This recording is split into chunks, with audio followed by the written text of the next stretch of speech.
You're listening to an old episode of MGM. Sorry, guys. If you want to watch new stuff, go to patreon.com/Metal Gear Mondays to support us, and we will, it'll fund our drinking problems to create more Metal Gear Mondays. And the cycle continues. This week on Metal Gear Mondays, Old Snake retires to South America.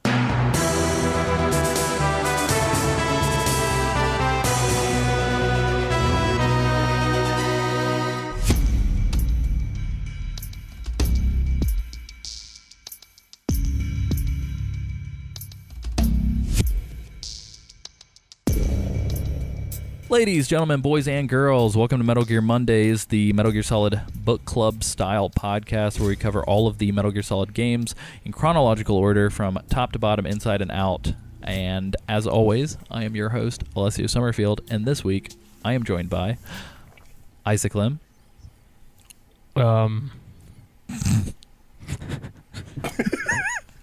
Hi. Sam Wright. Dude. Hey. And this week we have a returning guest and a very, very special friend to the show, Nick Freda. Hello there. Nick. The only normal introduction. Nick, I think you might be the most attended guest. What do you think? Wow. Do you think you are? I'm not sure. How many times have you been on this show? Do you know? Maybe 2 or 3. 3 or 4. 5 or 2, 3 or 4. 2, 3 or 4. Do I hear Or 7?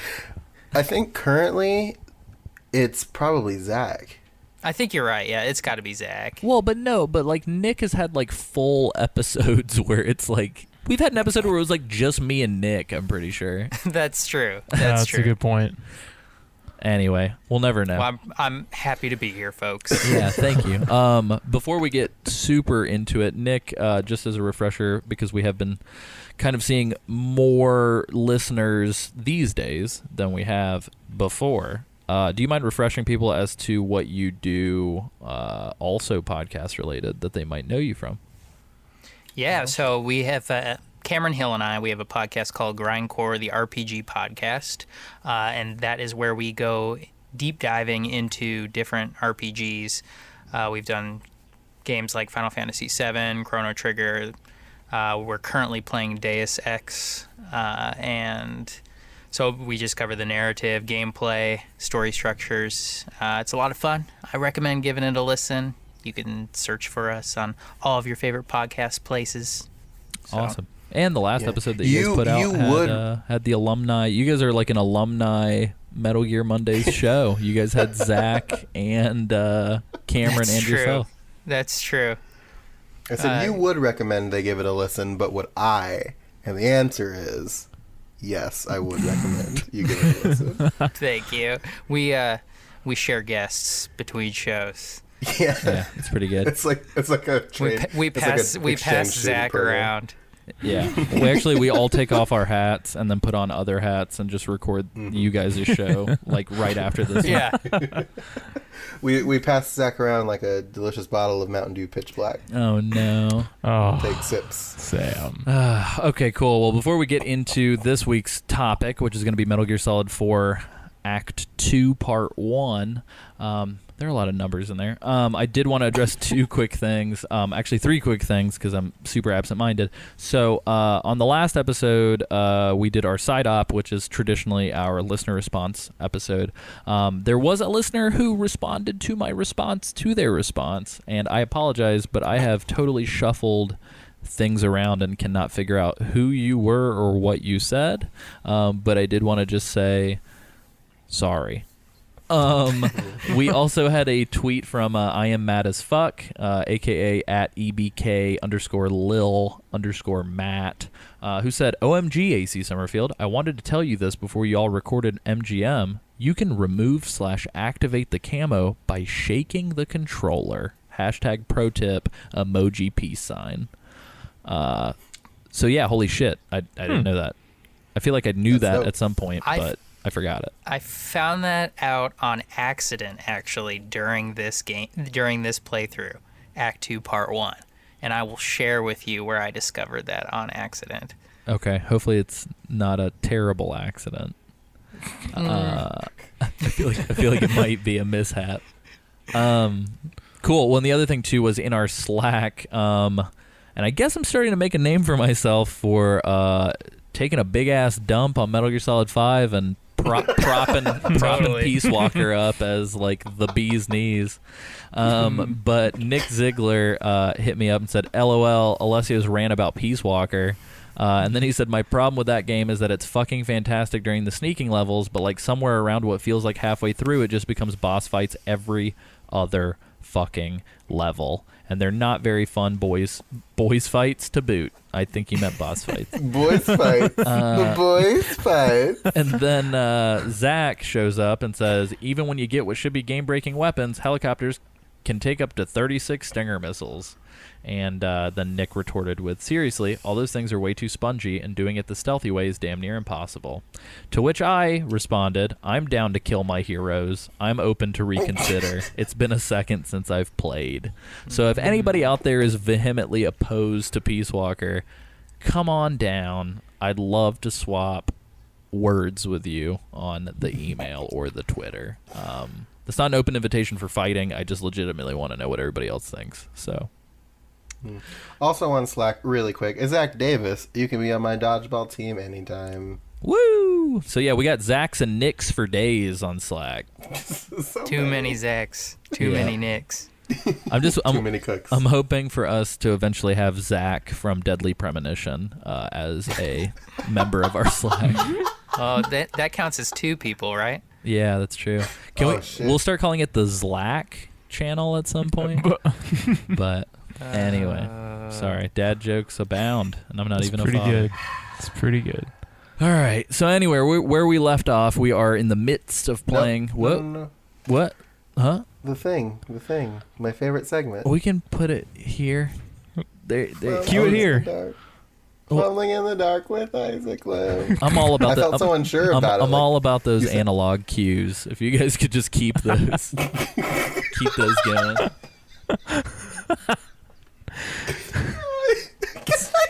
So Isaac, could you retort to Sam's request? Oh my gosh! What happened? How we get here? Now I'm trying to remember. How Snake gets South America? Bro, I get it. We hit some frogs and ran them over. And then, what else did we do? Oh, we saw Meryl freak out. That was fun. Oh, gosh. I like how it wasn't we saw Meryl again. It's just we saw Meryl freak out. Yeah, I mean, She did. Yeah. There's no denying it. Cool. So Snake hit a frog and Meryl freaked out, and now we're in South America. I have no idea how we got to South America. I like it. Well, we'll talk a little bit about that.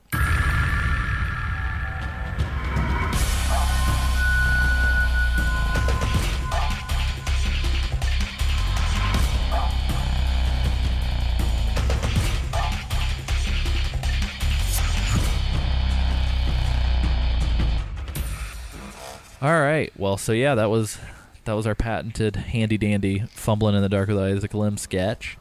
Fucking love it. But yeah, so essentially where we picked up other than the side op, which was the last episode, the last 2 episodes proper, we've been covering the beginnings of Metal Gear Solid 4. If you're just now tuning in and you want to listen to Metal Gear Solid 4 as a whole, roll it back to like episode 52, I think. And likewise, if you want to watch Metal Gear Solid 4 while we talk about Metal Gear Solid 4, you can go to youtube.com/foreveranastronaut, and there is a Metal Gear Mondays playlist. So you can actually watch it like it's a Let's Play with a podcast playing. But yeah, so essentially where we left off, we got to watch Liquid, Ocelot, and Naomi wreak havoc on a bunch of people's noggins, and we're gonna figure out how the hell that happened. And likewise, Snake got extracted, and now we are on the Nomad. Which does anybody know what the fuck the Nomad is? Is it just a big plane? I was never Yeah, quite it's just a sure. big it's like jet. an aircraft carrier. Like it's a giant jet. And where'd they get that jet from? I don't know. They got a huge budget. It seems like I'm guessing it's like Campbell called in a favor or something. It's almost as if Makes the sense. game's budget and philanthropy's budget both got inflated at the same time. Yeah, absolutely. They spent it all on cutscenes and jets. Yeah, what you guys don't know is they actually had to buy the jet in order to render it in the game. Oh yeah, and build the studio that the jet could fit in. Yeah. Built-in Yeah. costs. Yep. But anyway, so we see this little sort of non sequitur mathematical sunny side up egg sequence again. That's a phrase I never thought I was gonna say. Yeah. Very just- concise. I like it. yeah, it's just how can I convey what's going on in as few of words as possible. But then right after that, we see a framed photo of Olga, and we see the little girl from the pause menu. I love that the photo of Olga is clearly from one of the cutscenes in Metal Gear Solid It's like a 2. screenshot printout, like Yeah. Xerox copy. And not only one of the cutscenes, like one of the cutscenes from the tanker when she was defo an enemy. Yeah, I think it's where she's got her arms up and you can like see her armpit hair in Metal Gear Solid 2. Yeah. Well, Why it's would not you pick that? Well, yeah, it's like A, why wasn't it like a family photo? And B, how the fuck did they get the photo data from like the little rover that was flying Little over the Cypher? tanker? Yeah, the Yeah. Cypher. Like, I don't understand. Was that like what the okay. Maybe it was supposed to be like Snake's photo, but you know he had quite the traumatic experience afterwards. I would be surprised if he still had that photo. Yeah, it's very Yeah. or any of those photos because they were all digital, and I'm assuming his camera was Yeah. destroyed when he drowned in the lake. But He or river. uploaded them to HAL. That's true. Anyway, all of that aside, I did want to. So I think it's safe for us to say it here. Isaac, you picked up on who the fuck Sonny was from this moment? Yay or nay? Kind of. Well, okay. I didn't know who I appreciate the that. woman in the picture was. So, Oh, you didn't know? well, and also you have to understand when I watched this cutscene, Was it late at night? it was like 2 a.m. Were you really tired? I I feel like you do that every time. You're like, I That's was the common deliriously thread. That's playing like the this in only a time I fever can dream. play. Did that happen? I don't know. So I'm sorry if I have missing bits everywhere and don't. Hey, I just appreciate the passion to the show to play exclusively from like midnight to 3 a.m. That's the only do you time have I like a got. blurring of the lines between these games in your dreams? Like, do you start to get them a little mixed up? Maybe. I think we should turn this podcast episode into just an interview of how Isaac digests these games. Yeah. Isaac plays the Metal Gear games on the Midnight Channel. Yeah, It's just Isaac's. exclusively. It's actually all been a character study, so this podcast has just been us observing Isaac over the course of the past year, and Isaac, you're imagining failing? all of this. Did I fail? Yeah. Anyway, back to our regularly scheduled programming. But So we now see- I know. Yeah, now you know. Otacon and Snake look a little bummed. I fucking love. You can see a bunch of little chibi digital Otacons on all the computer monitors around the room, which made me very happy. And it's the little Otacon from Metal Gear Solid 2, like the little you didn't say the magic word, Otacon. And then Sunny reveals her name to be Sunny, so she's the little girl. And like, fuck off if you think it's a spoiler that I just said that Olga's her mom. We're gonna find out in like 10 minutes. seconds. But Sunny calls Hal Uncle Hal, and she sounds like she has a little bit of a speech impediment. I didn't remember that. Is that accurate, or am I just like misjudging the voice reading? No, she does. Okay. I also picked up on the fact that Snake's a fucking asshole to her. Have you guys? Yeah, doesn't he you guys really notice is. Yeah, he like rejects the eggs that she's making, or All right. he's just a jerk to her. To Snake's point, those eggs looked gross. Yeah. They looked pretty rank. I'm not At gonna. least like Snake is preparing her for the real world rejection. Otacon was just like, yeah, they're really good, and she's like, you didn't eat them. Yeah, Like, yeah, pretending no, to eat them. I just want to I Yeah. want to pitch a sitcom to like a network that's just like, okay, two dads, Snake and Otacon, and they have to raise a That's small great. girl. That's great. It's perfect. He's an asshole later in this episode too. He can be. Yeah, he's kind just of a dick. He really is. Which kind of took me off guard because I for whatever reason, and I guess it's because Snake's gravelly voice and his like charms with the ladies like made me think that Snake would be like, we have to take care of our future, and just be like very kind to children, but he's kind of the opposite of that. Yeah, and he's kind to pretty much everyone in the series, even when they're the enemies and they're dying. He's always talking to them, basically like they were honorable and giving them little pep talks about the values in life Yeah. and all of that. Yeah, and like then all of a sudden now he's a douche. Yeah, like Snake's like a crying shoulder for like a serial killer psychopath in a gas mask. But if you're a little girl, go fuck yourself. Yeah. So anyway, I found it really hard to pay attention to Snake and Otacon while I was able to drive the Mark II. Yeah. So for everyone who's unable to play or is like leaning on us to paint a vivid picture, essentially in the middle of any of these Nomad kind of briefing cutscenes, I want to say from this point onward, you can kind of maneuver through a couple different things. So you can change the camera angle, you can full screen the camera, you can kind of peek on different parts of the Nomad, but you can also just like drive the Metal Gear Mark II throughout the Nomad during the cutscenes. There's items to get. Yeah, and so there's one thing I'm going to ask real quick before we dive too far into that. I always thought you could drive the Metal Gear Mark II only in the portion of the Nomad sort of like where the back door can open and they can like drop vehicles down from, you know, like this little area that we're in with like the computers. Yeah. But I was like, Yeah, no, you can climb upstairs. yeah, man. how the fuck do you do that? Oh, I You didn't just kind I of didn't know that run either. into it. Mm. Yeah, you just kind of like roll over to it and just like run into it and just kind of like it like automatically does it, and it just looks like it's moving like really fast and it makes a bunch of like You must have to like noises, and then- really push into that stairway yeah, to make it happen. you have to really be trying Okay. to do it, but you can get up there. Because I saw because I was trying to make sure I didn't miss anything, trying to do my due diligence for the show whenever I was going to talk about what items you could get. But I read online that like I missed an item, and I think it was like, I mean, it was something simple. I think it was either like an iPod Just song noodles. or if it was noodles. But like, yeah, you can take the Mark II into Sonny's little like living room area.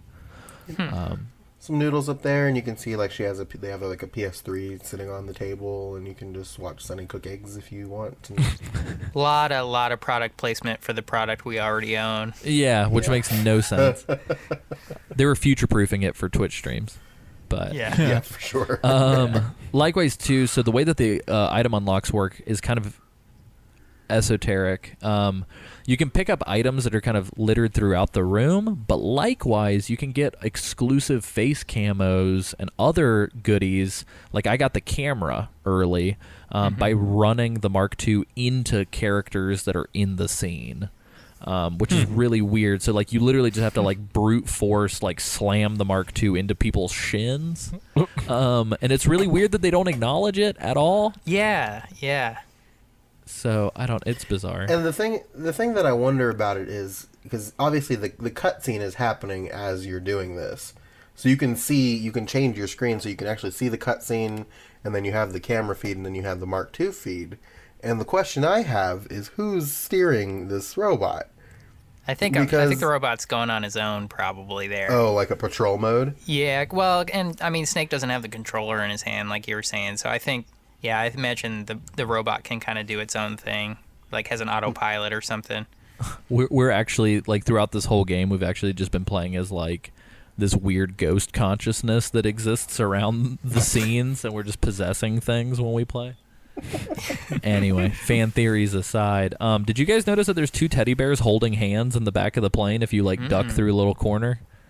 No. It was weird. I think it was like right next to there's like a battery you can find, I need to point this out. So it wasn't a vehicle like a car. There's a fucking helicopter housed inside of this thing. So essentially you're driving the little Mark II and you can drive around the helicopter that's inside the plane. It's like a turducken of flying vehicles.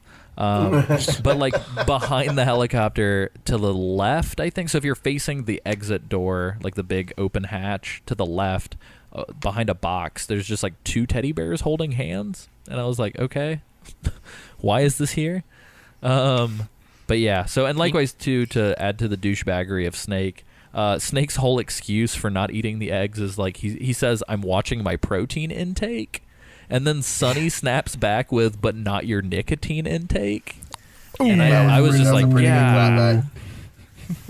Yeah. Also, another thing I noticed in this game, in regard to his cigarettes, is of course they make him look really pitiful because he's really old. But even his cigarettes are like all flaccid looking. Like they're all like every single one of them. bent and yeah, for no reason too. And it's even like a fresh cigarette.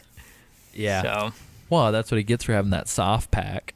Because if you look at the item viewer, it's like not. I don't think it's a hard pack. I think it's like one of those little like soft packs that good old working class men roll up in their sleeves when they're trying to look like Bruce Springsteen. But yeah, so I don't know. But I think that is really funny that every time you do see a cigarette in his hand, it's bent.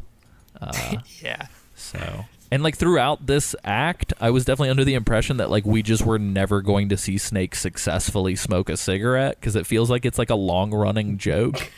Like throughout the whole game up until this point, he like only once manages to light a cigarette and then doesn't even get to smoke it. Yeah, it's pretty great.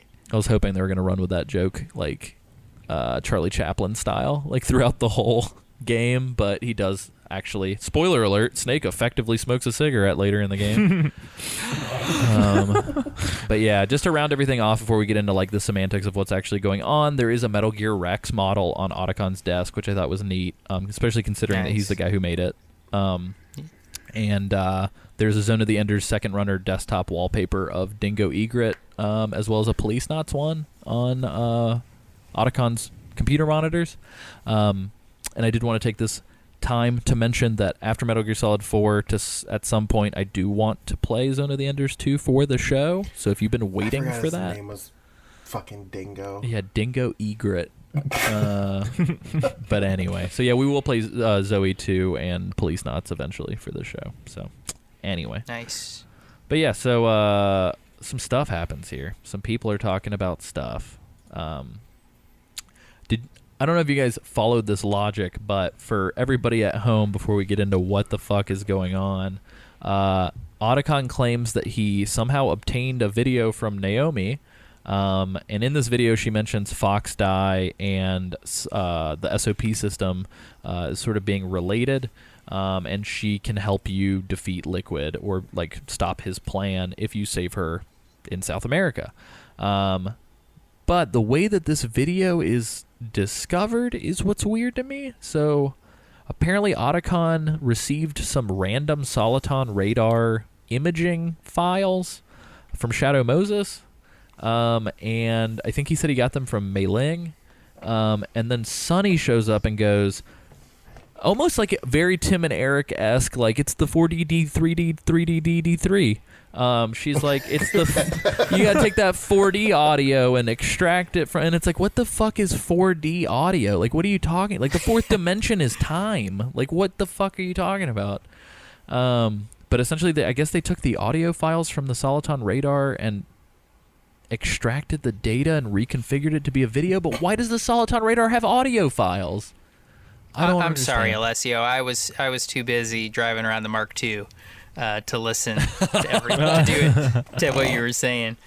No, I honestly, there is so much exposition there just to tell you that you're going after Naomi in South America, and I think maybe it's because they're giving you time to drive the little Mark II around. Like for real, it's really it's a little bit much, the exposition here. Yeah, it's almost as if the game wasn't made. It was almost as if they didn't make the game and then attach cool shit to it. Metal Gear Solid 4 very much so feels like a game that was built to enable cool shit to happen, and then the context was added after, if that makes sense. So it's like, in the same way that, like, further into the show we will discuss, like, how certain characters are reintroduced to the player. Like, it feels like, let's just make this character cool as shit. I don't care how we have to cram them in. You know what I mean? Right. It's like, oh, it'd be fun to let him pilot a Metal Gear. Let's make the cutscene longer. A lot of padding. Yeah. So anyway, long story short, Roy chimes in once Sonny unveils how they got the video.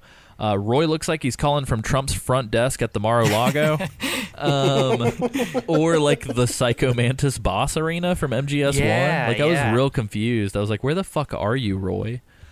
And then a random black-haired woman crosses the frame behind Roy, and I was like, "Who dat? Who dat?" Because there's only 5 people in the Metal Gear universe, so we know it's got to be somebody we know. It's either somebody we know or somebody's kid that we know. Yeah, yeah. But essentially, Roy jumps in and he starts telling us about a PMC. Okay, and I'm trying to figure out if I misheard this. I heard it's a PMC group operating under Outer Haven. Is Outer Haven name dropped this early in the game, or did I mishear something? Did anybody else notice that at all? I know that's like really granular. I don't didn't recall hearing. Okay, so long story short, just so I can like contextualize what the fuck that is, without giving too much away, Outer Haven is like Liquid Ocelot's like elite task force / like base fixture. So, but like, I don't know, I felt like I heard it here, which was weird. And then the name of the PMC it's a French PMC, and I'm pretty sure I misspelled this, but it's like Pauvre Amament, and I did not look up what that means or is, but their logo is like a skull with like octopus tentacles coming off of it. Yeah. So yeah. It's creepy. Yeah, it's very weird, and I don't remember when it happens, but I feel like it's between this and the gameplay section where we see like an advertisement for the PMC. Oh yeah. And Like it's on just a billboard or something. No, it's like a video. It's like a bunch of women underwater, like in scuba diving outfits, like fighting an octopus creature. Isn't that at the very beginning? Oh, is that? Oh, yeah, that's right. That's before the briefing. That was the interview. At the very beginning. Yeah, and I think that aren't like the tentacles like going through the skull or something like that. Yeah, it's kind of like a weird. To me, it kind of reminded like the old Outer Heaven logo of the skull with the snake. Totally. But it's like an octopus. But yeah. I just looked it up, and he does apparently name drop Outer Haven. Oh, okay. So, well, there you go. So what the fuck? There is it is. But yeah, does anybody know what the name of that PMC translates to by any chance? I don't know if anybody is willing to take a stab at Googling it while we're in the midst of this. I can Google it. Somebody's silent keyboard. But yeah, while that gets Googled, Roy pretty much just parrots what Otacon had already said, which makes this whole phone in like very random as well. And also, here's the big thing that I was confused about. Roy chimes in as if he already knew. Like, it's like he chimes in and he's like, "Yeah, Snake, those things that Otacon said," and it's just like, "What were you fucking? Where listening? did you come from? What? How do you know these things?" Yeah, it was very strange. Oh, and then they go through the same rigmarole. Like, Roy's like, "I'll make sure you're a UN inspector when you go to South America." And I just wanted the characters to be like, "Roy, you can't keep using the same cover every time." Like, yeah. Snake's just looking for WMDs everywhere he goes. And he doesn't. Snake is not dressed at all to look like a UN inspector. He's wearing his Octo camo and a bandana. He's an old man with a bandana, an eye patch, an arsenal of weapons, and like a skin suit. And he's like, "Oh yeah, UN sent me. Don't worry about it." Yeah. But yeah. So go ahead, Tim. Puvia Armament, I don't know. It stands for octopus armaments. Oh, okay, cool. There you go. That's what it means in English. So very simple. Very nice. The woman that we saw before comes back to give Roy his meal. We hear her voice and we see a very distinct type of flower on Roy's tray. Uh-oh. We can probably just say it right here, can't we? Well, I want to say before we say it, I want to see if Isaac. That's what I was doing. I know, very very sleepy, but why you gotta do this to me, Sam? Because it's fun. Did you? Yeah, that's part of the picked up on? At this point in the game, had you picked up on who this person was yet? Because assuming that you played through all of it, you know who this person is now. But did you pick up on it early like that? We're talking about who are we talking about? This chickie babe dropping off food for Roy Campbell. Oh, Roy's lady. I did not know. I don't I think it thought would it was be a maid. possible to, because she doesn't look unless you were just guessing from the characters, Just take female a stab. characters you know, because I she think doesn't the look voice though. Like to me, it was like I had completely forgotten that this was yeah, a I guess thing. you could hear that a little bit. And the moment she was like, "Here you go, Roy," I was like, Oh, I forgot that she speaks, because she doesn't look anything like the Yeah. graphic "Yeah, in the previous game. Yeah, It Rose. yeah, it's Rose, Yeah. you guys." And they But, boning. yeah. Oh no, yeah, it's a real like, what's her name? Never mind. The joke is gone. What was that porn star's name? The blonde one that died. That was like Whoa. Pam- sleeping Pamela? with. No, the other one. Pamela Anderson's still alive. Is she? Yeah. You're thinking. Oh, I'm thinking Anna You're Nicole. thinking of Anna Nicole Yep, Smith. I was gonna say Anna Nicole Yeah. Smith. Anyway, Was she a porn star? yeah, you Yeah, didn't know that dude. she was a Playboy lady. I wouldn't call that porn. Oh, come on. Come Anyway, on. but yes, Sonny is also on the security camera B, very, very, very enthralled with how instant noodles work. So if you're bored at the Roy Campbell cutscene, you can just full screen the security camera. Also, at the very end of this, since I got the camera, it like at the end of the cutscene, it prompts you and it's like you've collected the camera, and it gives you like a brief description. My mind was kind of blown, and I haven't done any research into this, but it specifically states the camera has 1P first person mode, and then it says it has a 2P mode. What the fuck? Is that 2-player mode? Like, can a second player use the camera? Oh, I know what it is. So basically, you can either do it from Snake's perspective, or you can go into the other mode, which is a picture of Snake. Like so selfie mode? Yeah, so like I did that later. I think I posted it of him lying on a bed in the Vista Mansion Oh, yeah. with all of the magazines around him. So and What was the I was caption on able to that, too? switch. I don't remember. It was something like, "I told you to stay out of my room, Mom." Yeah, something like that. In the Vista Mansion. That's awesome. But yeah, so and then we're introduced to the title card, which is Act 2, Solid Sun.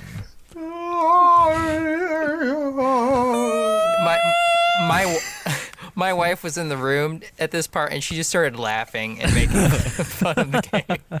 Every single time I'm playing and Kristen walks in the room, she's like, "Man, how does Snake move around with like his ass like that?" she's always just Oh, like, "How does man. he maneuver with like a G-string on like that?" Oh, it's really prominent right when he gets to Oh, yeah. South America too. Yeah, man. Because he's doing the little humpy thing. He's That like crawl. doing a little hump, the little How hump is crawl. how is that more effective than army crawling? I mean, It's I more know that they have effective- like it's a more effective military. wrestling. noises. I imagine like the military advisor is just trolling Hideo Kojima and just saying, "This is how we do it. This is how we do it." Yeah. We just do And like then a doing really that crawl. bad worm. Yeah, you just rub your dick against the earth. Ass up.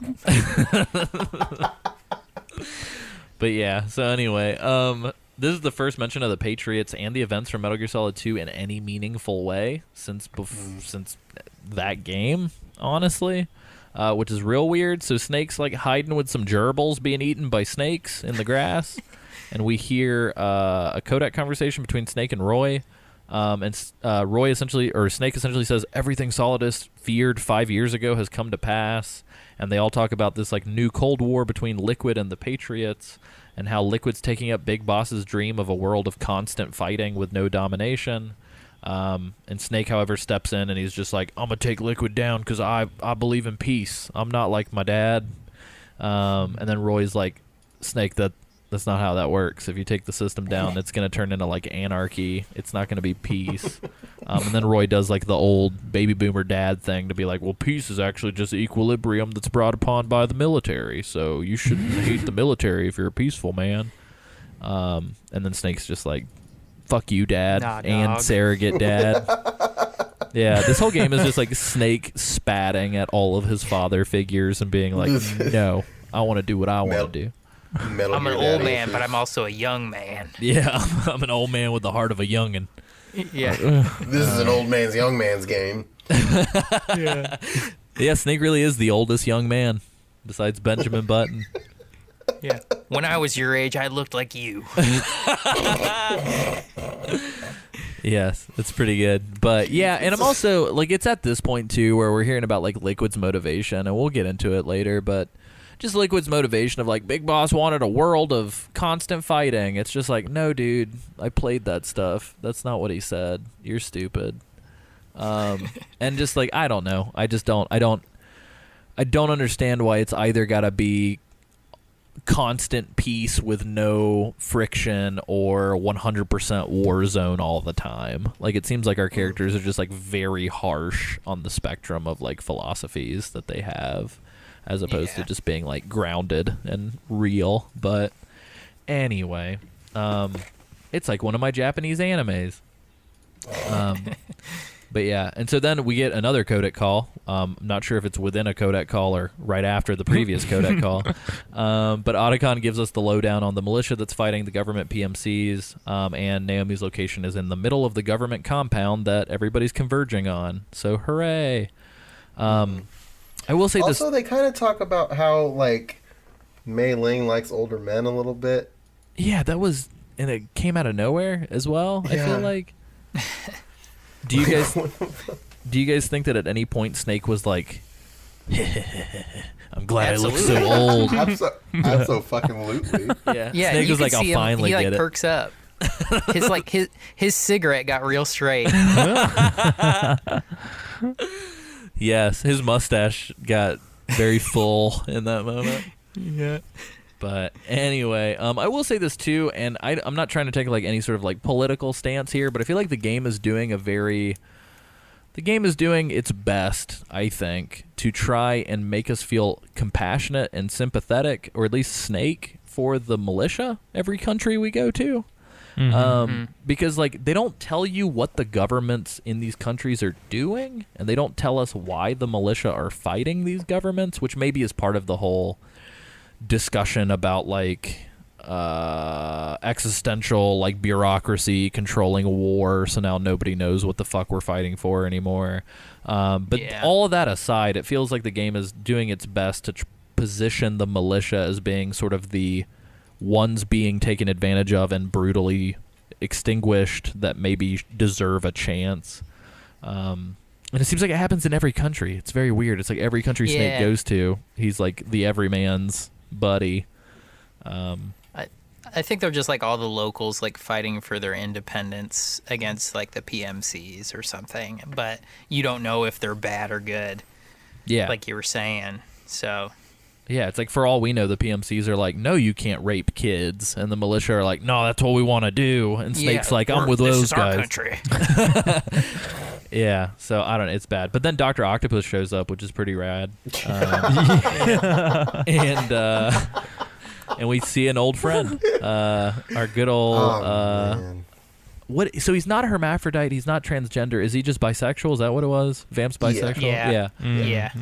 Not to say that any of those things are equivocal with each other, or that I'm making a blanket statement about like people that are queer in any way as being like all the same. I just could not remember, so I apologize.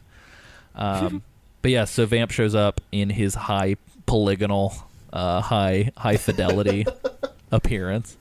And his pretty styling trench coat.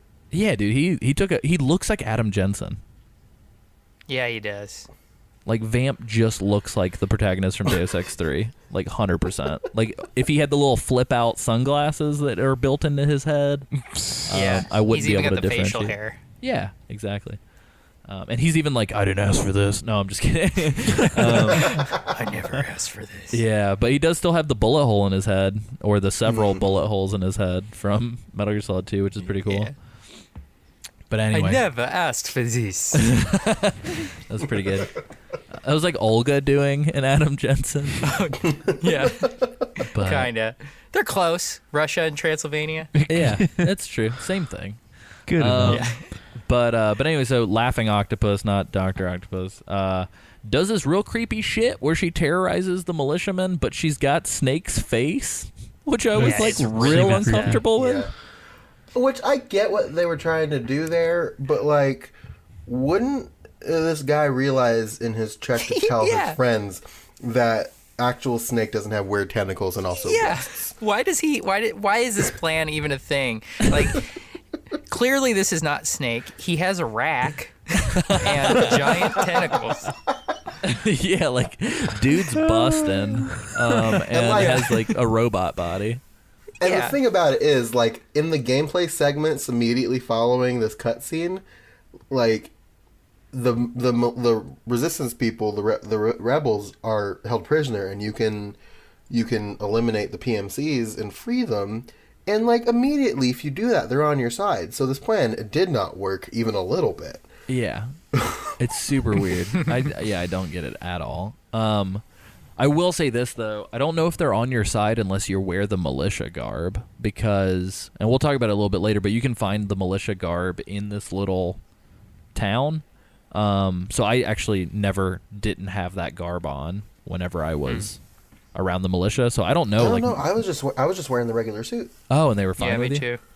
Yeah, as long as you save them and you're not killing them. Gotcha. So they were probably just like, oh, that dude clearly does not have double D's and octopus tentacles. Yeah. Yeah, that's not the creepy old sexy robot man. So that With a murdered stash. my That's friend. that's just a regular creepy, not robot, sexy man. Yeah, it Yeah. was weird. I felt in that cutscene I had some very, very questionable feelings about Solid Snake, I think. But Yeah, this is when I thought Anyway. it was a nightmare for sure. Isaac was like, "What's I happening?" woke up at dozed off. Well, playing it at 2:30 in the morning, I'm sure you'll have lots of issues. I was like, how does Snake get there? How did he get to where he looks like that? Anyway, Man. but yeah, so there's yet another codec call, and Otacon is clearly pissed at Vamp, which by all intents and purposes he should be. But Otacon says, "Is he immortal?" And Snake, and so there's gonna be a trend of Otacon asking if he's immortal, and then literally everybody else shutting Otacon down. Yeah. But Snake's the first, and he's like, "This isn't some fantasy game." And so it's like, LOL, he's in a video game. He referenced a video game. Good job. Thumbs up. I mean, he's right. It isn't a fantasy game. It's a stealth game. So Yeah, it's a military man game. But yeah, and then Mei Ling gets mentioned again, and this is when Snake asks how she's doing, and then Otacon Yeah. does the whole like, doing pretty good, and she likes some old man. I'd fuck her. Like, Yeah, oh my like, God. it's like, It whoa. was pretty much that was the equivalent of their conversation. Is, hey, Mailing likes older guys. Would you fuck her? Yeah, I'd fuck her. Would you fuck her? Yeah, I'd fuck her. Yeah, it just goes back and forth. It's like the bro fist scene from the Tales from the Borderlands, where it's just like, yeah, bro. The Mark II raises his hand. Dude, that scene I'll do fucking it. kills me. But anyway, so yeah, and it dawned on me why I completely forgot about that, because right when Otacon mentioned the Missouri and Snake mentions it being a World War II ship, I pressed start to take notes and fucking skipped the codec, because apparently start pauses cutscenes, not codecs. Hachi. Yeah. So anyway, now we get to we're finally to gameplay. So, and I'm gonna let you guys take it from here. Then I will Well, let you know that's- how I played. So Is that where Rosemary calls you too, or you get the call about? No, that's a little bit later. Okay. yeah, it's later. Sweet Rose. I can't Sweet hear Rosemary. Rosemary and not think about my cat, so it's this real weird situation. Yeah. Yeah.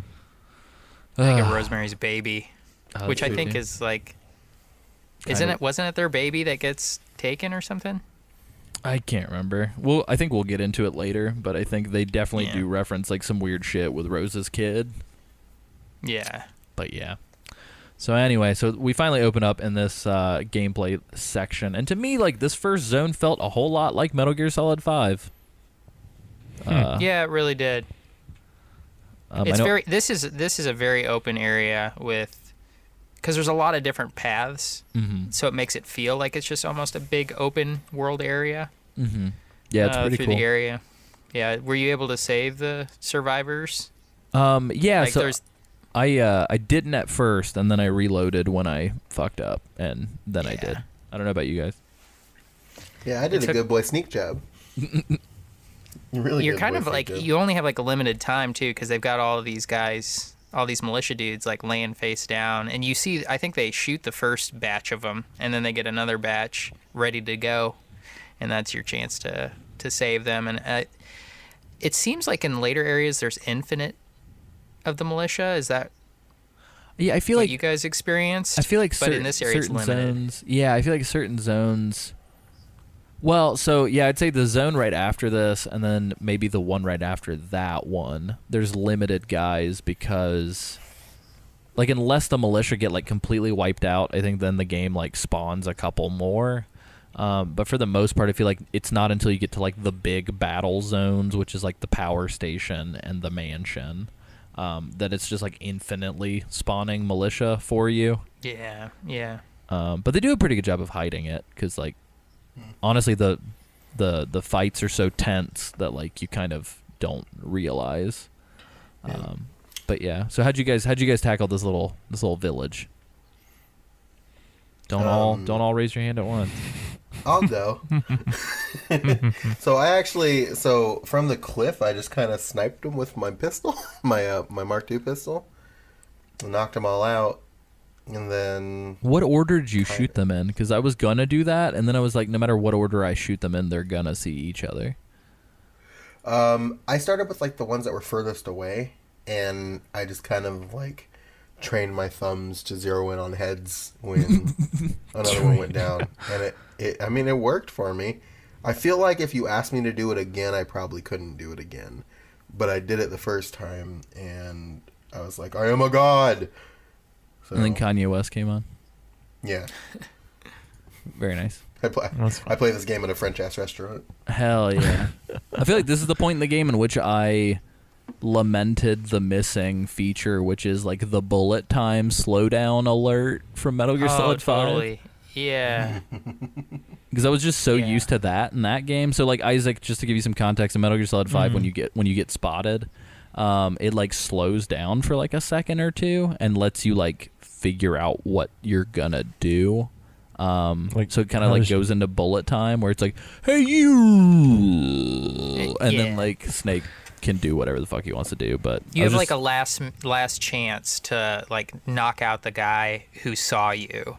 So if you can get your target reticle on him fast enough and knock him out, then it's kind of cool. Or at least I liked it. Some people thought it was cheap because you could actually go through the whole game, run through the game just getting spotted, and if you were good enough, and just knocking them out when they see you. Those don't count as alerts, I guess, if you can get them in time. I don't think so. Yeah, I'm not sure. I know the harder difficulties in 5 don't have that turned on. Right, you can switch it off. Yeah. But I don't think it does not count as an alert. I'm almost 100% sure of that. That's 1 in 5 interesting. too. If they spot you, you can just fucking tackle them, which is pretty great. Yeah. Like, you don't even have to shoot them. You can just like run at them and dive on them, which is pretty funny. They're like, hey, yeah. That's good. Isaac, how'd you slizzle through? So I tried a couple ways of doing this. I didn't know you could save the militia guys. I guess I just took too long. Oh no! All right, so the first little building in the little shed, there's a sleepy boy there, just hanging out. He's crouched, but he's sleeping. He's looking at It's a kinda Playboy. weird. No, he's got hearts above his head. He's not sleeping. Oh, I thought it was. I Yeah. thought there were Z's. Nah, Yeesh. baby. I walked into that. Sorry, dude. Ew. So I thought he was sleeping, but then he spotted me. So I guess That's what that his makes mom sense thought too. Jeremy. Why is his name Jeremy? because all masturbating boys' names are named Jeremy. I said knock.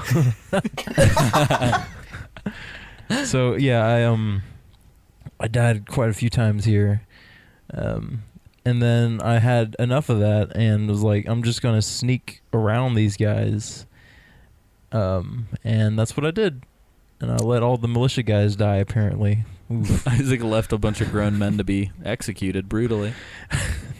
I didn't know you could save them. Yeah. I guess it makes sense, but I figured it was built into the script that they were meant to die. Oh no. Yeah, it's real Your fucked game up just too. looked like a if you get spotted at any point during this, like before they even come after you to find you, they just straight kill all the militia. Because I got really far through this doing the good like stealthy boy sneaks. And then right before because essentially what I did was I went around the outer perimeter, so like I hugged left and just like followed that left wall all the way around. So by the time I got to like the front of the village, I was like, oh cool, I got a clear shot on the two dudes that are murdering people. And then I guess some guy that was on patrol spotted me, and the minute he spotted me, they just like opened fire on all the militia guys first, and I was like, fuck. And that's when I reloaded. Yikes. Yeah, so they're pretty brutal. But Nick, how'd you deal?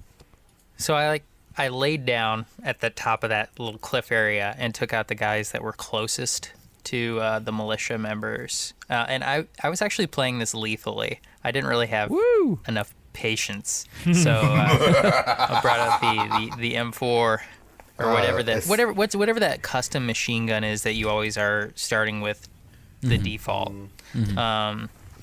So I took them out, and as many as I could, and I think they kind of figured out where I was, but then I hopped down and like hugged there's like a house to your left, like a big building, and I just waited around that corner. And since I killed the guys that were close to the militia, they picked up the weapons, and then I noticed that like your camo index turns blue. You get like a bonus bump when there's militia fighting guys. So you actually have like a higher camo index. You're less likely to be spotted when there's like action going on. So then I creeped out around the corner and took out. I'm pretty sure I saved some of them, but not all of them. Nice. Yeah, I for whatever reason I purchased the Mazda Nagant here, which is the tranquilizing sniper, but does not have a suppressor. But I ended up not using it just because I bought it thinking it would help me see the guys in the distance easier, but then I was like, fuck, if I shoot this, they're all going to know where I'm at. So I actually just like hopped down, like I said, and kind of wandered around. I will say this, I tranked everybody and let the militiamen go, which was cool because they were all just like, yeah, and they like picked up the guns of the dudes on the ground, which is weird because they thought they were supposed to be ID locked. Yeah, what's up with that? Yeah, that kind of defeated the purpose. I don't know what's going on there. But they all like ran out of there, and I started just exploring because it's like for people who don't have a visual, this is like, almost like the like Resident Evil 4 village. Totally. Yeah, and I dig it a lot because of that, because there's all this like verticality, and like every building has an interior, which is really cool. And you can kind of like snake around. I didn't mean to make that pun, I'm sorry. You can snake around and do whatever you want to do. But I found like a little shed that had like the BDUs for the militia. And they also had like, dude, there's a fucking like double barrel shotgun in one of the sheds. And I was like, hell Nice. yeah. And there are a couple other things, and I think there's some stuff like up top. I know the Furies song from MGS3 is an iPod song that you can find in here. But I will say this, the tranquilizer does not last for very long, you guys. So while I was doing my sneaky stealth to get all the items and kind of like see what's going on, dudes just started waking back up from the Mark II pistol, and I just like heard people like yawning and being like, oh, what am I doing here? And I was just like, oh shit. So I just like jumped down and like literally sprinted through the town, hoping that nobody was gonna see me, and just like beelined it to get out of there. But yeah, that was me. One thing I noticed playing lethally too, I think you get less money. Like I think I kept seeing like I was only getting 10% of the value. So if you play lethally, you're gonna be poor. And I don't know if that's just like trying to balance out the difficulty. So if you have to buy ammunition or something like that, well, maybe the guns are worth less when they're covered in blood. It's a cleaning fee. Yeah. Well, I do appreciate 90%. you guys taking a page from the Sam and Isaac School of Stealth. So. There you go. Which is the only not way. stealthy at all.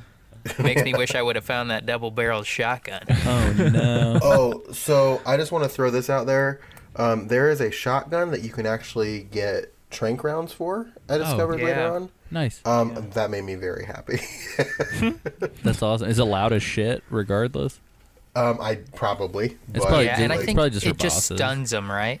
Yeah, I haven't used it yet because I'm planning on using it in the boss battle, cough cough. But because I found the ammo right before that. But I just wanted to throw that out there since you mentioned shotgun. Nice. But yeah, so and then we come into this like little step farm where it's just like, if you guys have seen like pictures of Italy or like South America, where it's like this sort of like step. It looks like stairs, but they've got like little harvest patches of food on each little step. This is where I got really infuriated with Snake's inability to climb a ledge as tall as his chin. Really annoying. Because he just he can't fucking do it. So like like the PMCs, there are a couple PMCs that are there. So the militia that you freed, you can like escape with them, and they're just like wreaking havoc in the countryside. Just like anytime they see a PMC, they're just gonna shoot at him. So I got to use them as like a cover. And when you get here, there's like you have to go up the steps to go to where the militia are, but then you have to like go back down to like a little shed to get some items, but then you're locked from going back up.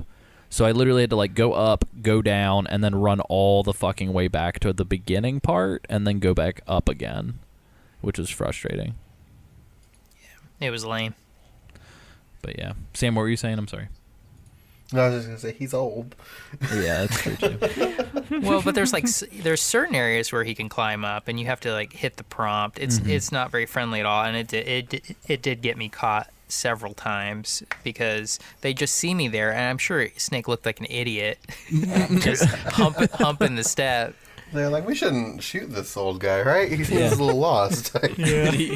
What are you doing with all those high-powered machine guns, Mr. Old Man? Yeah. And look at that ass.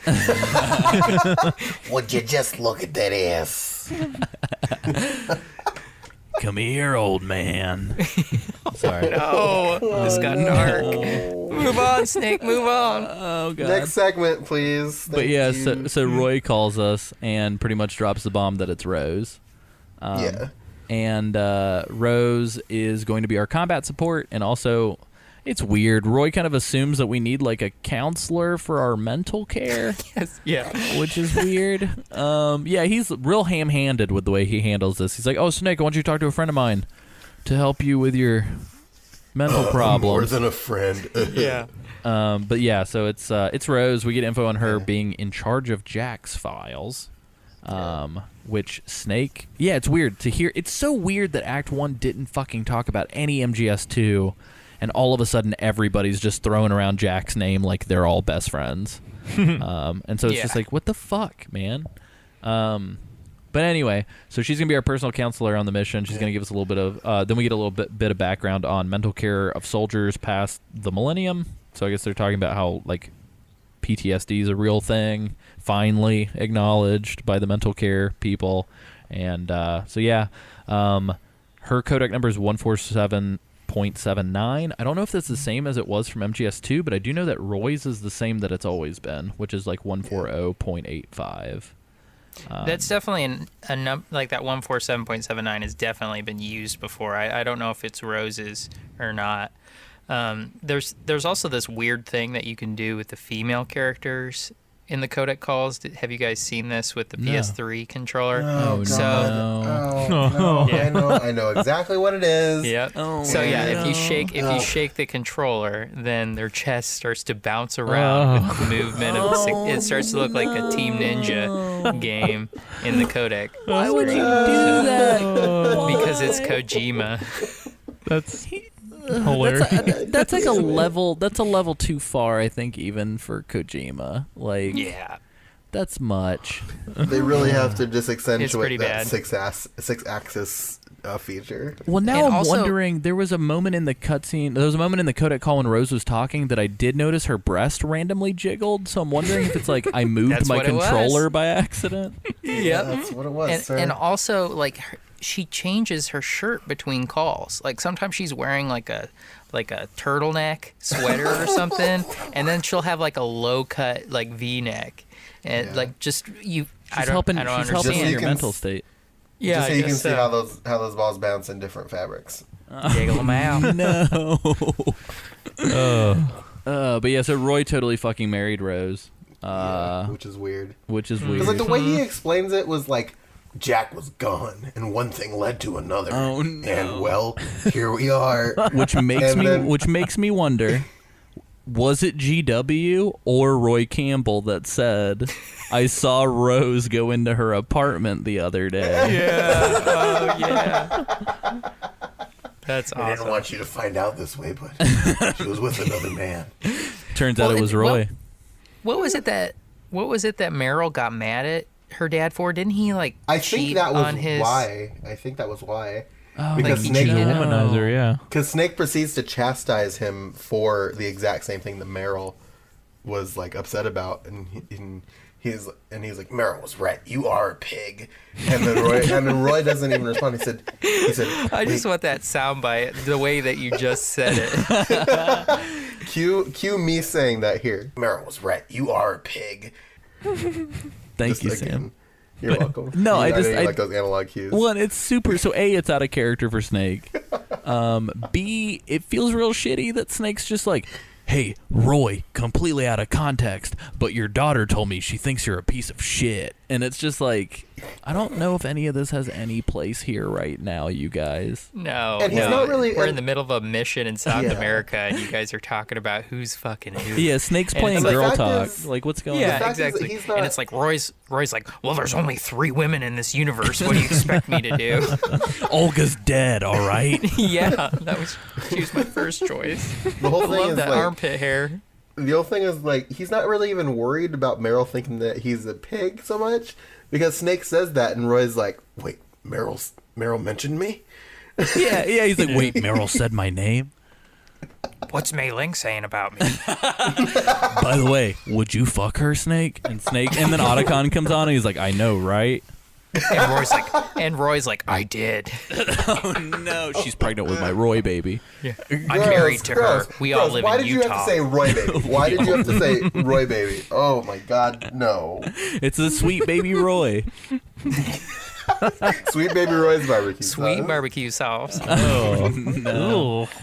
Anyway, so Jack gets mentioned. They name Foxhound specifically by name. Snake's like, Jack, you mean Raiden?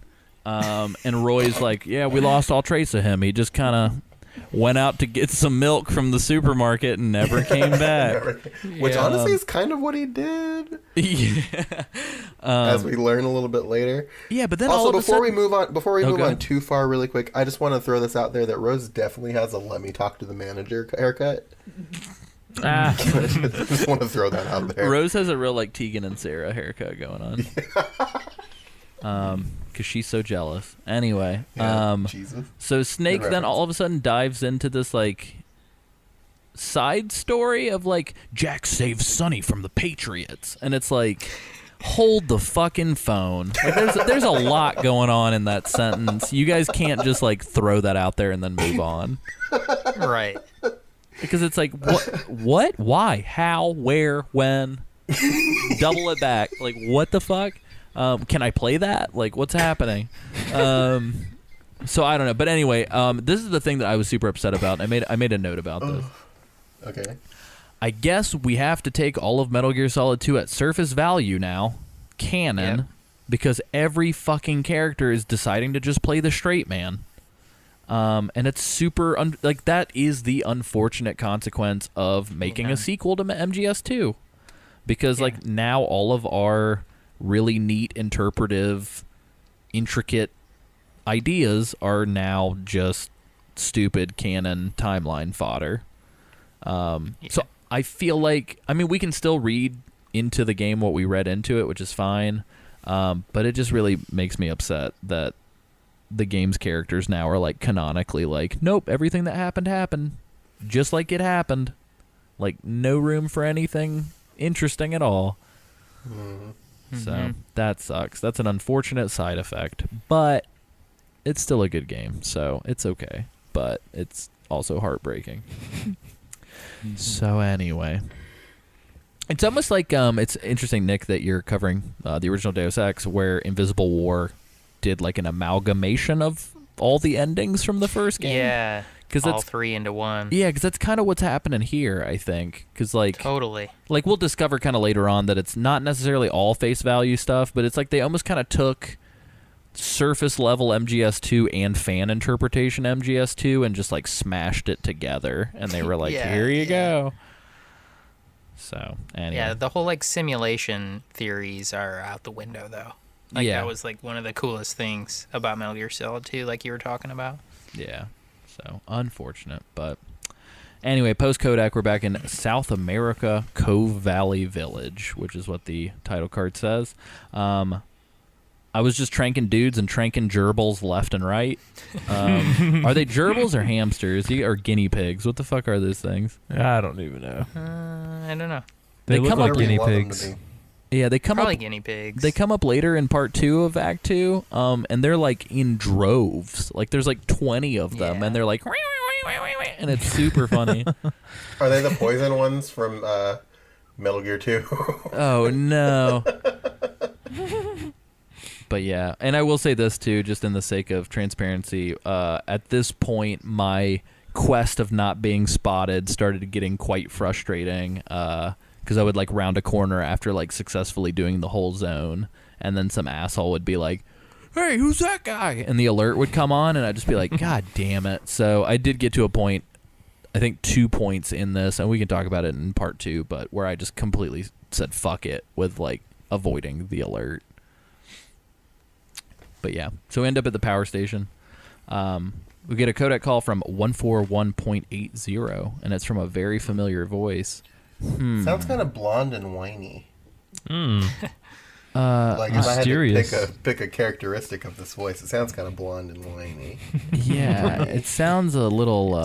Sounds like a node. I mean, a nerd. A nerd. Nerd. Did you say nerd? But old Quentin Flynn's back. So Snake literally just says Jack, and then the voice is like, Jack is dead. But Also, there's an ambush ahead. Be careful. yeah, also I'm just the cyborg ninja, but Yeah. without voice modulation. There's guys there. Yeah, way less cool than MGS2. There's Old woman. guys there. Yeah, there you go. That's the catchphrase for this season. There's guys there. There's guys there. But yeah. So Stuart, what are you doing here? Oh my but god. yeah. So we get tasked with a pretty cool set piece. I think this is like actually one of my favorite set pieces in the game. And this is obvious. This is where I threw in the towel with getting spotted, because I made it literally to the end of this zone and then got spotted walking in a door, and I was like, fuck this, I'm not replaying all of that. So, but essentially what it is, because I'd love to hear how you guys tackled it, but I do want to like set the scene. We're in South America, obviously, and we just like rounded this little corner, and it's opened up to this like big field. So we came out of these little foothills into this big clearing, and in the middle of the clearing there's like a power plant. And the PMCs have like holed up at the power plant. They've like put down their little like callops or whatever the hell they're called, caltraps or whatever. And they've set up like machine gun turrets, and there's like very clearly like mortars involved. And there's just like dudes fucking everywhere, and the militia are like, yeah, we're gonna do it. So it's almost this like, you can choose to take it head on and almost have it be this like almost like Russian sort of like World War II storming moment where you're just like, fuck it, let's just like let's all go Spoilers. together. That's what I did. Or you can go around, there's like a little mountain pass that you can go around through the side, where it's kind of like you having to sneak through a couple dudes, but you don't have to sneak through like the main conflict. And so most of the PMC guys are like distracted by the militia that are storming head on. So you can kind of sneak through. There's like a little creek and some other stuff, and you can kind of sneak through. But no matter what, if you choose the alternate route through the mountain pass, you will eventually get to the point where there's like vehicles and shit like all sitting right where you need to go. So it is a little trickier to maneuver that way. So I don't know. I'd be curious to hear how you guys tackled this scenario. I definitely went into the I went into the power station and shut it down, and then the militia won. Is that this area that you're talking about? Is that the area you're talking about? Yeah.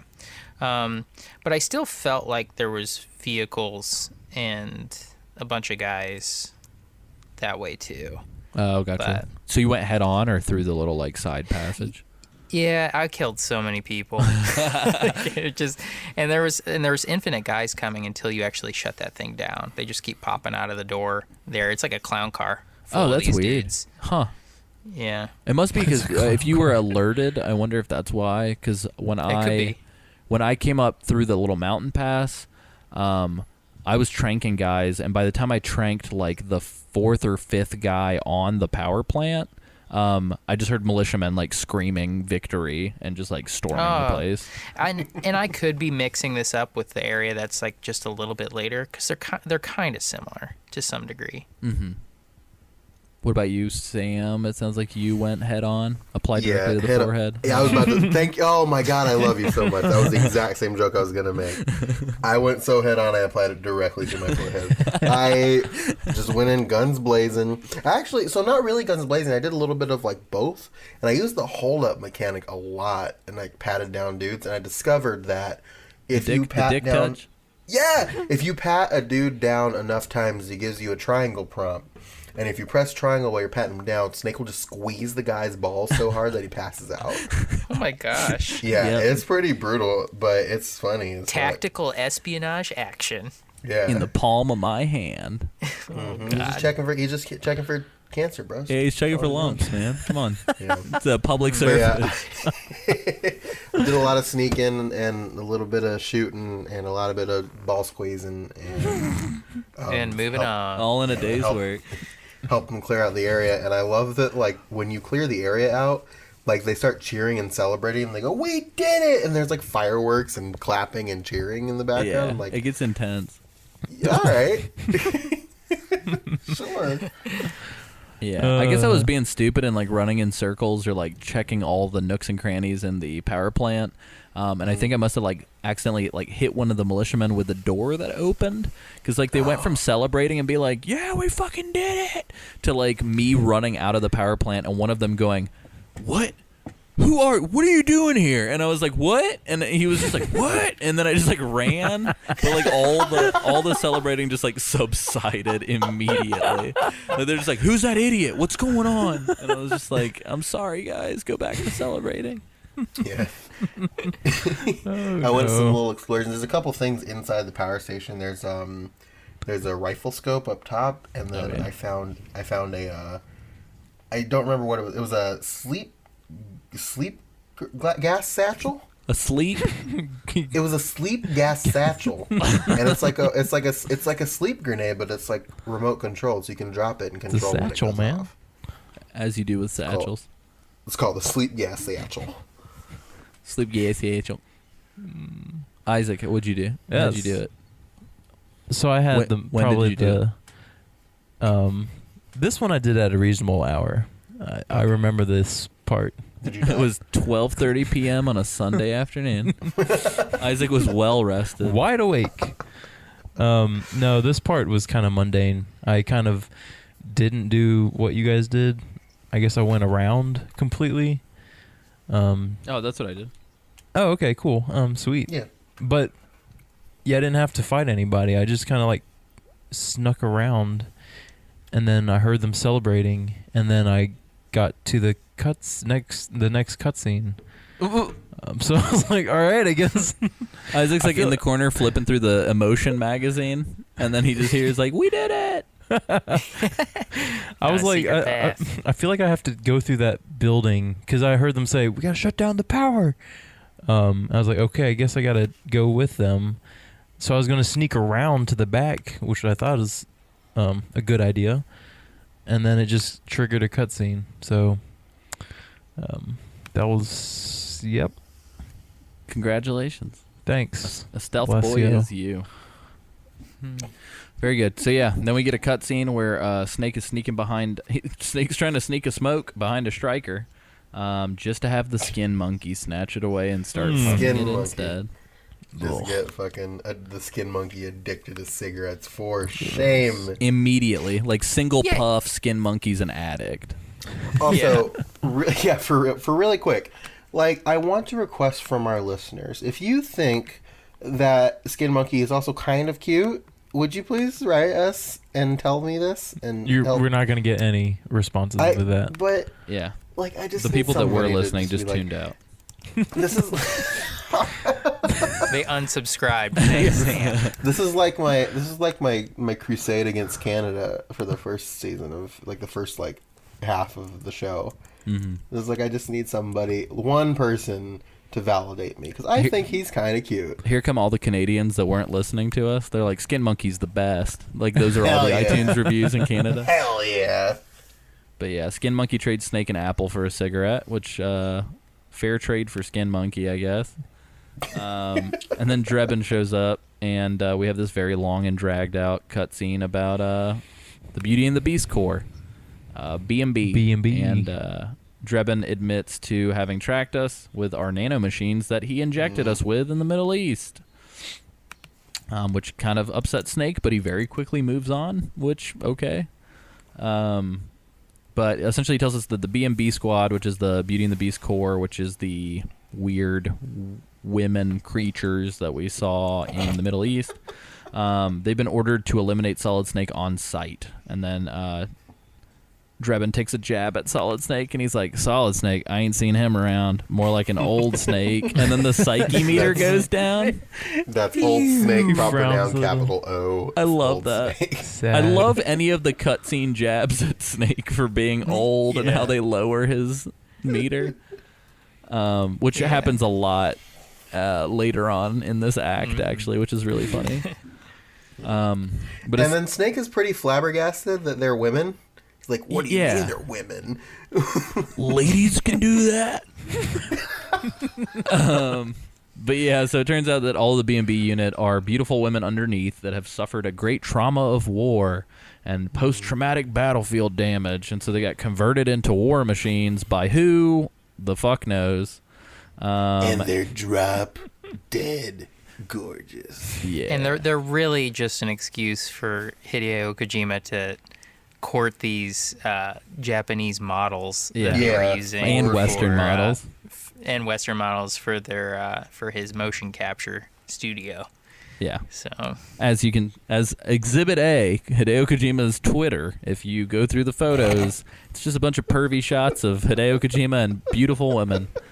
I bet his wife hates him. Yeah. His wife's just like, you fucking horny dog, you. Yeah. But yeah, one, I will say this too. So there's this whole like, oh, deep within, there's a human inside. They're very fragile, but their bodies can't be exposed to the outside. So like somehow, it's so weird. Somehow, the game being like, no, women can fight too, Snake, and they're ruthless. They still somehow in the same breath incorporate, but they're fragile, beautiful little flowers that can't be damaged. And it's like, oh my God, you were so close. Like, you were so fucking close. Like, what are you doing? And then on top of that too, the thing that bothers me, and we'll get into it as we meet these women more and more, but like the trauma that they suffered to then become the Beauty and the Beast Corps, it gets laughably insane. Like, it's just like, oh man, like, just being in war is traumatic enough, but the game has to be like, no, she mutilated 3 million people with her bare teeth and a knuckle. And like, she was forced to and they made her eat her family. No. Because this is Hideo Kojima. She murdered 3 million people with her bare teeth and a moose knuckle.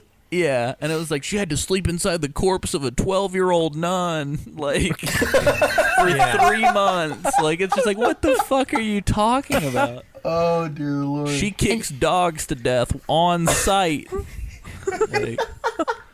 And like Sniper Wolf was a pretty cool character who also had like the same situation of having like a traumatic background, right? Mm-hmm.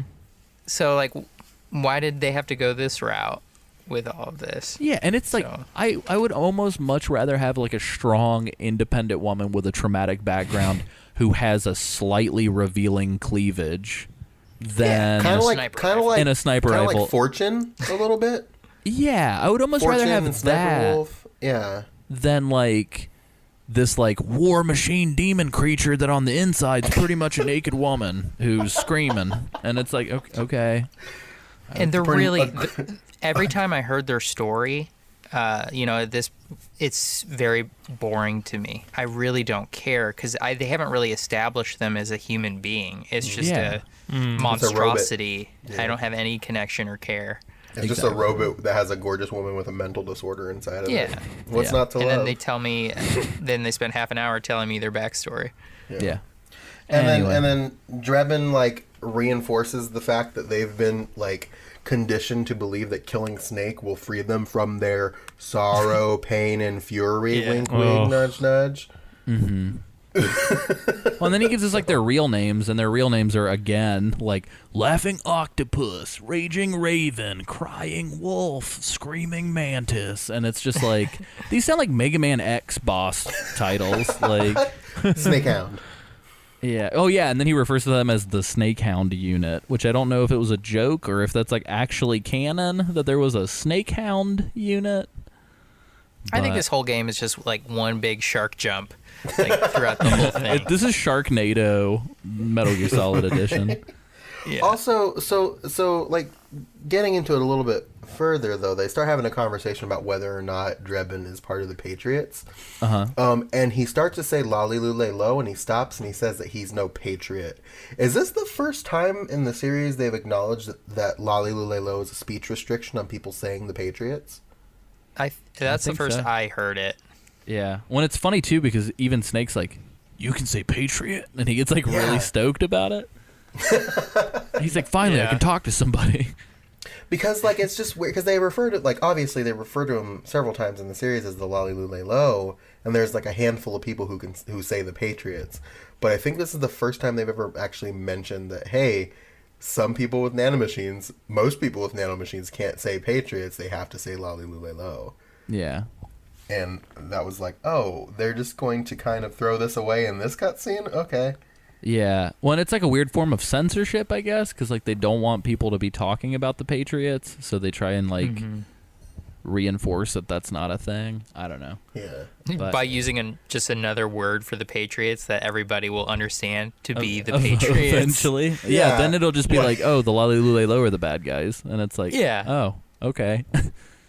So I don't know. I do have a quick question. So if the task force given the mission to kill Snake is called the Snakehound unit, and I may have like severely misunderstood Metal Gear Solid 1's villains here.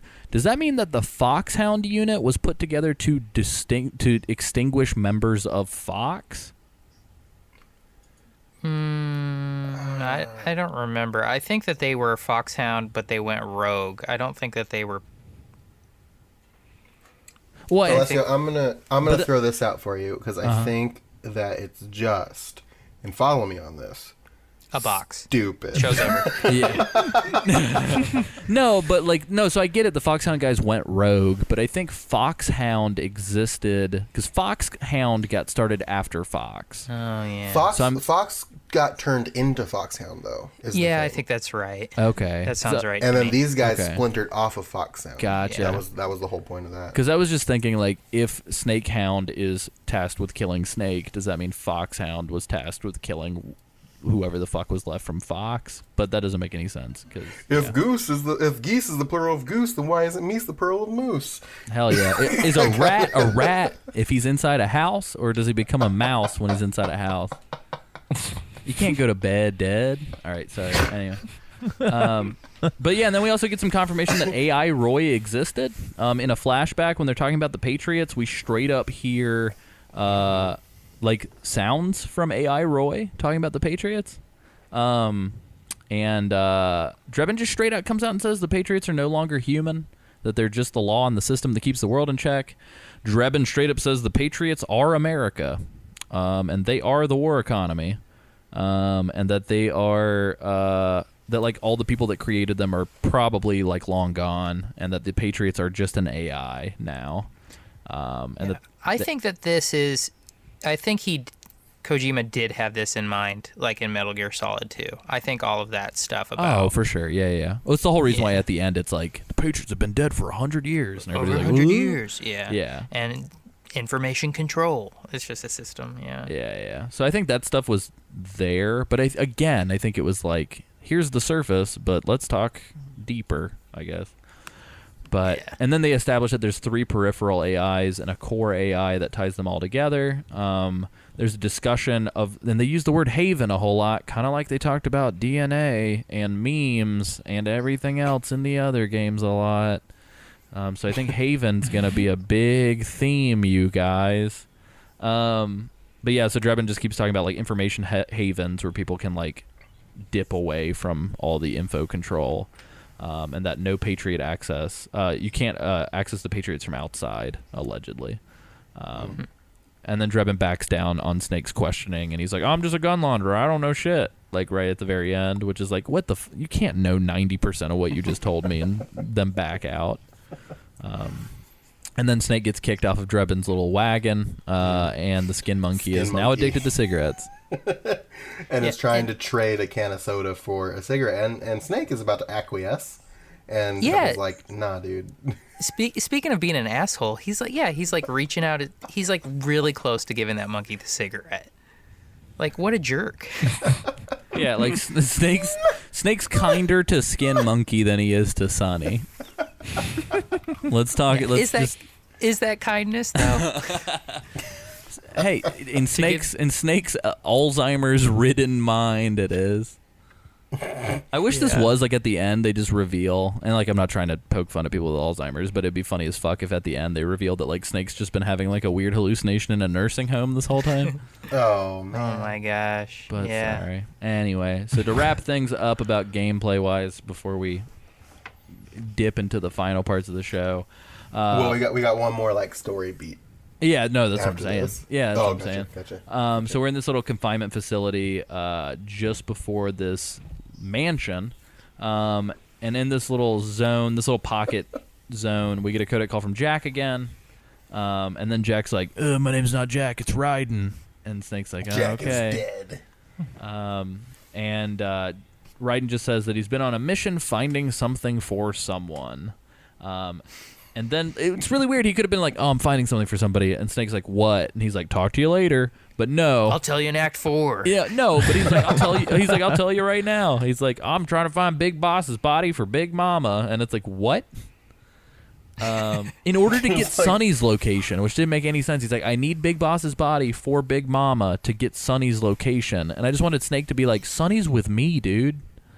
Like, what are you talking about? Yeah. And he uses a code word, like a different language for Big Mama for no reason. He's like, I'm looking for Hakuna Matata. Well, no, because like I get that's the name for her in like Europe, like that Eastern European language that they use. That's her name, and then Snake translates it to Big Mama. And then they never say Machka Pluku ever again. Hakuna Matata. The Big Mama that they're referring to is in fact the Martin Lawrence character, Big Mama's house. Oh, excellent.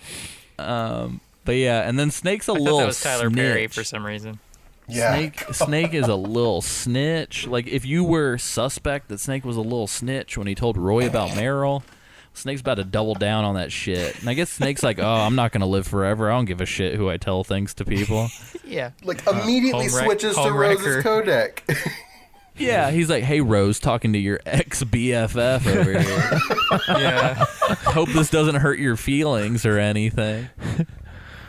Yeah, I guess Snake's just a dick to everybody, actually. Yeah. He really is. But yeah, you find out that like Jack lost his mind and left before their kid was born. And Rose is kind of scared of him now because he would just get drunk all the time. And does not want Snake to tell him that she is on this mission. And I kind of half expected it to switch back to Ryan and be like, hey, Rose is on this mission. Hey, hey, is it okay if I merge the calls real quick?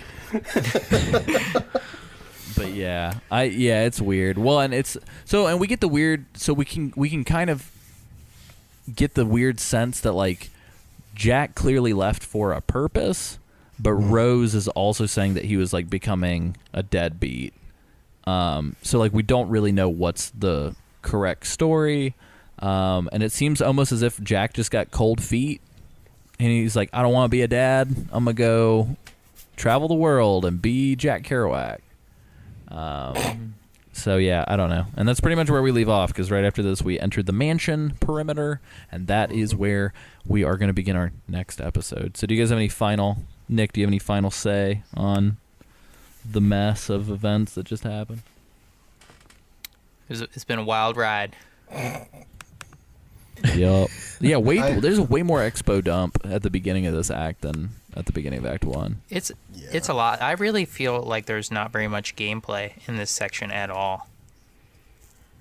Like, it's just mostly cutscenes and stuff. I think it says a lot whenever, like, not even a speed run, but so like Ben Garibaldi Smith, who is playing along with the show, just recently fucking aced the game on Big Boss, or the boss hard mode or whatever, like the most intense hard mode. He just got like 0 everything, like 0 alert, 0 continue, 0 everything, just like destroyed this game. And his playtime was 3 hours and 20 minutes. Jesus. So it's like, if you can skip every cutscene in the game's fucking 3.5 hours. So I think it's a point of evidence towards what you're saying, Nick. Yeah. Can I throw something out that kind of creeps into the next episode, since I'm not going to be here? Yeah, go ahead. So, like, when you go into the next section, because you're about to attack the palace, there's a cutscene at one point, like a very short one, where the rebels bring in a bulldozer, and I was like, war dozer's the shit. Yeah, a war dozer, and I was looking at it, I was like, that historically has not gone well for you guys in the past, because the last time they used a war dozer, the Beauty and the Beast unit wrecked them to death. So I was very concerned for these guys. Yeah. Dude, you can't bring the war dozer and then expect to back down. You got to go hard if you're rolling in with the war dozer. Yeah, dude. One thing I was really disappointed about is at the very beginning of when you're heading to South America, they talked about Snake having to go in on a 4x4, and I wanted to see that part of the game. Him riding around, play that part of the game through the jungle.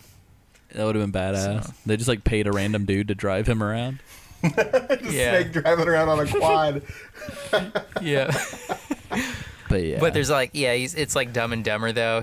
There's 2 guys, his driver, and he's just having to straddle the other guy. That'd be amazing. He's stuck in the middle, and they're just like, "You want to hear the most annoying sound in the world?" And Snake's just like, no. You want to hear the most annoying sound in the world? Yeah. Did you say nerd? Mock C. Sorry. That's a family favorite, you guys. Anyway, so yeah, that's been our show for this episode. As Sam alluded to, next episode we will actually be having a Ben Garibaldi Smith, and he will be joined by me and Isaac, and we will be discussing part 2 of Act 2, as well as doubling down and also recording listener responses on the same same day. So if you guys are listening to this and you have Act 2 thoughts, be sure to email those to contact@foreveranastronaut.com, or post it as a message to our Facebook page before next Thursday, which I am slipping on the date of what that would be. What's today? The 16th? It'd be like April 3rd. Is that right? Something? Anyway, the Thursday that you are listening to this, so you have like 4 days from which you are listening to this to get us your notes. But yeah, due to time zone differences, Sam won't be able to join us, and me and Isaac will be recording with Ben at 1 p.m. Central, so that Ben doesn't have to be talking to us at 3 in the morning his time. But yeah, so that will be next episode, and then after that, like I said, will be our listener response episode. So it'll be fun. Sam will be joining us back again in Act 4. Is that right? 3. 3, because we were going to work out how we were going to do that, because 3 is kind of my favorite that's act. right. That's right. Yeah. So never mind. He'll be back in Act 3, in which we'll be joined by Patrick Smith. Hooray! So we got double UK guests on the show. It'll be fun.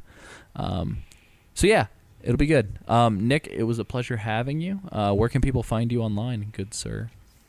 Thanks for having me. You can find me at Grindcore, the RPG podcast, if you search for it on Facebook, or iTunes or SoundCloud, all those. Or email me at grindcorerpg@gmail.com. Sweet. Sam, where can people find you? You can find me on Twitter, at Sanjul, Sanjuul. Also, I finally started a podcast. Yeah, you did. Yeah, you can go on FromAnotherMother.podbean.com or find yeah. I like Or you can- everything to do with that URL. Yeah, the Podbean really Yeah, punctuates it really pops. That's where I host it. You can subscribe to the RSS feed there. But the podcast is called From Another Mother. It's just kind of like a free-flowing conversation I have with my friend Jeff, who I've known for about 12 years. I think it's funny, and it's just kind of fun and like a personal like friendship thing that I wanted to do with him, and he wanted to do as well. So you can subscribe on iTunes, From Another Mother, or like I said, you can go to FromAnotherMother.podbean.com, which I also love as well. Awesome. Isaac, are you doing a podcast? Because everybody else is. Yeah, I'll be recording one soon here in a bit with my dog. Nice. Isaac.biz. It's called Can I Pet Your Dog? With Isaac Sim. How to Pet Your Dog, an informative guide. The different ways. Very nice. They are. Yeah. And That kind of like, I'm very sorry. I'm no, very you're fine. sorry. Go ahead. But there's a video that reminded me how many different ways to pet a dog. There's a video on YouTube called 100 Ways to Love a Cat, and it's a song. It starts off, there are 100 ways to love a cat, 100 loving ways, and then proceeds to do that 100 times. And Oh, no. I've only ever made it to like 30. Oh, Jesus. Oh, jeez. Well, that nightmare aside, you can follow me at AC Summerfield on Twitter. If you're going to tweet about the show, please include hashtag Metal Gear Mondays so that I can find you. Because heads up, you guys, I have Hootsuite, and every time that hashtag gets tweeted, I see it. So if you want to talk about the show, do hashtag Metal Gear Mondays or tweet at AC Summerfield. Besides that, we already kind of talked a little bit about it. I can't remember. No, actually we didn't. Holy shit. Forever an Astronaut, did we? Yes, probably. I don't know. Forever an Astronaut. ForeverAnAstronaut.com for all of our other podcasts. Patreon.com/Forever an Astronaut to get episodes a day early. Leave an iTunes rating or a review. That helps us a lot. Tell a friend. Like us on Facebook. You can like Forever an Astronaut or Metal Gear Mondays on Facebook. We will be rolling out the official Dev Diary podcast with some star-studded guests.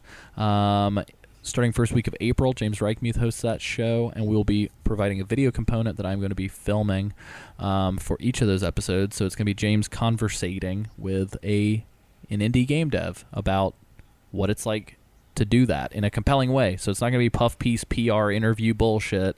It's going to be James asking some legitimately cool, genuine questions and getting some cool, genuine conversations started. And you can also check out our comedy show, Waiting for Michael, where me and James just wait for Michael Ian Black.